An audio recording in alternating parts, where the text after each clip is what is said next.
Dans la torpeur d'une chaude après-midi sur ce marché d'un quartier populaire de Téhéran, des jeunes tuent l'ennui.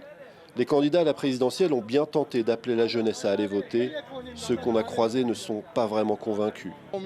Nous n'avons pas d'espoir que ça change. On n'a pas d'espoir. Le but premier pour les candidats, c'est d'obéir au guide suprême. Ça ne correspond pas à notre objectif. Ils vont juste suivre le chemin qui leur a été tracé. Face à cette jeunesse désabusée, certains espèrent que cette élection pourra sortir le pays de la crise économique profonde dans laquelle il se trouve.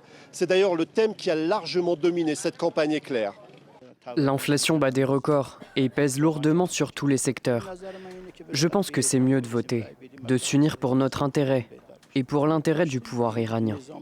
On a longtemps eu confiance en eux. J'espère qu'ils vont tenir leurs promesses. Je suis optimiste. La situation économique est dure. L'inflation, les prix qui flambent pèsent lourd sur la jeunesse. Je comprends la souffrance des jeunes, mais je pense qu'ils ont tort. Il faut s'unir, il faut aller voter. La situation économique n'est pas la seule préoccupation des Iraniens. Les questions de liberté individuelle et de justice restent des sujets incontournables. L'égalité des droits, c'est la principale revendication des femmes iraniennes. Et ça va continuer jusqu'à ce que disparaisse le machisme dans la société, aussi bien dans les lois que dans la culture. Plus d'un Iranien sur deux n'avait pas voté lors de la présidentielle de 2021. L'abstention sera encore une fois un enjeu majeur.